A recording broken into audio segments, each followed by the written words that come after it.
All right. So let me say this for everybody who may genuinely want to know more. This ain't for the ignorant folks who just want to argue and who want to troll. This ain't for people who are bent on misunderstanding me in the first place and ain't trying to hear nothing I got to say. Because y'all already ready to argue with anything that comes out my mouth. That don't bother me. And the reason why it don't bother me is because, listen, I really be out here. I don't never see y'all. I really be out here. I don't see y'all. So I don't watch the news and form my opinions. And I'm not trying to be political. I'm trying to be biblical. I'm trying to be ethical. When we start talking about wealth gaps, I mean, you can go back to God telling Israel to make sure he leaves, that they leave some of the harvest for the less fortunate. That's not politics. That's biblical. I'm not trying to be political. It just may happen that some biblical ideologies and biblical standards are used as political ideologies, but that's not me trying to be political. So, listen, at the end of the day, I agree. We do have to do something about abortion. I agree. It does disproportionately affect the black community. But if you don't look at the reality of what's going on in the community, if you don't look at systemic racism and inequality, then you're not really seeing, how all of this stuff comes to be, or the circumstances that create an environment for abortion to thrive in. You're not really seeing it. Go look up the history of how Planned Parenthood got started. All I'm saying is, look, all of y'all, I'm not here to condemn none of y'all. There's some Christians doing some great work and they getting involved. That's not the majority. So if you're doing it, great. Please continue and encourage your friends to continue as well. But I'm just saying, I be in the hood. I don't be seeing y'all in my grandma neighborhood. I don't be seeing y'all in my old stomping grounds. I don't see y'all in Third Ward, Houston. I don't see y'all on the west side of Atlanta. I don't see y'all doing none of that. To this day, black boys remain the least adopted boys in the whole system. So I'm not trying to hear all that.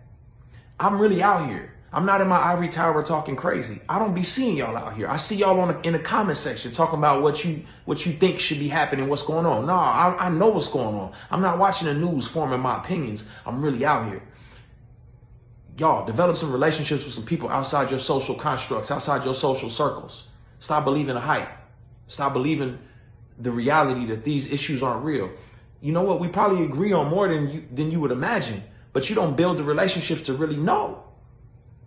We just like to assume where everybody's coming from and not really develop the relationships to understand where they're coming from. People want to argue. People want to be misrepresented. Everybody wants to cast this,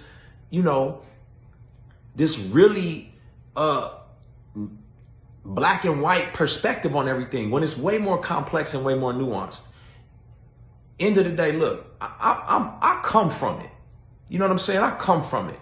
I done ran from circumstances and situations. I done dealt with the worst of it. Yeah, you know what I'm saying? I've been on both sides of the spectrum. I've been in the colleges, in the seminaries, getting the degrees. I've been in the hood, getting shot at. I've been on both sides of the spectrum. I done bailed friends out of jail from doing dirt, and I done freaking took Greek and Hebrew classes. So let's not I see both sides of the perspective, both sides of the situation. Go see both sides of it before you just form your opinions. That's all I'm saying. So I'm not here. This is not a defense. This is just the reality of, what's really real out here. And listen, end of the day, when this election is over, I'm not going to feel no kind of way either way. I'm going to make my stride and do what I do and vote how I vote. But at the end of the day, God's still going to be on the throne.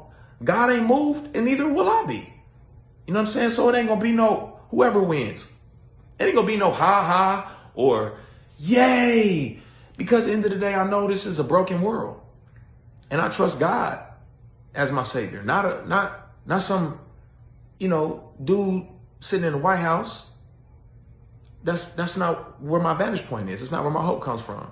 But I'm not saying that those in particular individuals can't make a difference and can't make a change. Absolutely. I'm going to do my due diligence. But like I said before, it's a way. It's not the way. So I could talk all day long. I'm not going to do that. I love y'all, man. We supposed to be more collected and united than we are divided. But, man, that ain't going to happen if folks don't sit down and start listening to each other and stop talking at each other. My 2 cents.